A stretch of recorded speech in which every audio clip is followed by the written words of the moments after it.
Untuk menentukan narkoba di Jakarta sama dengan narkoba di Bukit Tinggi, kira-kira buktinya apa? Intinya, hukum pidana tidak bisa pakai kira-kira.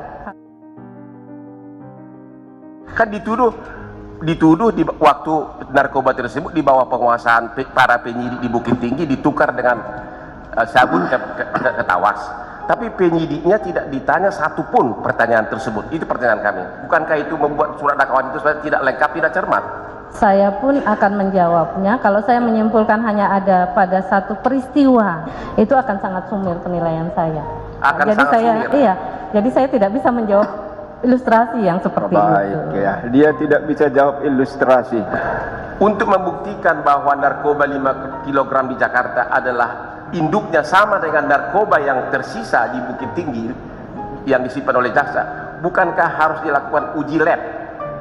Satu, saya bukan ahli forensik yang mulia, khususnya ahli kimia, jadi saya tidak bisa menjelaskan. Sepengetahuan Ibu sebagai ahli hukum pidana, untuk menentukan narkoba di Jakarta sama dengan narkoba di Bukit Tinggi, kira-kira buktinya apa? Intinya, hukum pidana tidak bisa pakai kira-kira. Kira-kira buktinya apa? Bukankah uji lab adalah yang sangat saintifik dan semua orang tahu? Ya, saya kira itu bisa ditanyakan kepada ahli kimia, Pak.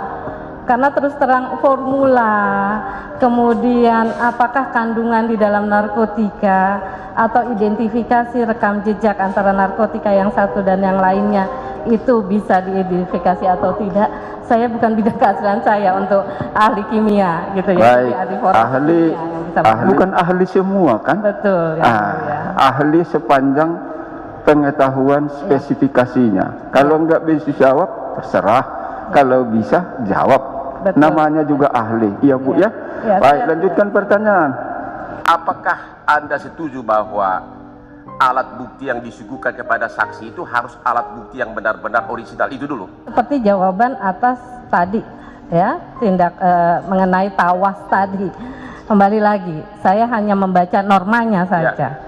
Ya, saya bukan ahli ITE. Oke, bukan ahli ITE, tapi Anda menjawab tadi soal ITE. Kalau gitu saya tanya lagi. Saya menjawabnya tadi saya katakan dengan membaca pasalnya. Oke, dengan membaca pasalnya. Jadi dengan membaca pasalnya kita bisa memahami bahwa sebetulnya undang-undang ini memberikan keleluasaan ketika sudah difahami tanpa bantuan alat bukti yang lain kepada orang yang bisa membacanya, maka jadilah itu alat bukti. Kalau bukan gitu, dalam kapasitas saya sebagai ahli ITE. Anda bukan ranah Anda, tapi Anda jawab yang menguntungkan JPU. Tidak, Pak. Silahkan membaca gitu saya tanya lagi. kembali. Baik. Ya, Silahkan membaca Oke, kembali. saya tanya lagi. Apakah Anda Penasihat tahu hukum keberatan majelis? Ya, sebentarlah. Ya, kan kita sudah mulai dari awal kita buat tertib, sejuk, damai. Ya. Nah, walaupun hati dan pikiran agak panas. Nah, tujuan kita kan sebentar dulu untuk menggali fakta yang sebenar-benar. Kita pahami ahli ini untuk memberi pendapat sesuai dengan keahliannya. itu pertanyaan terakhir mengenai ini? Baik, Tidak mengulang.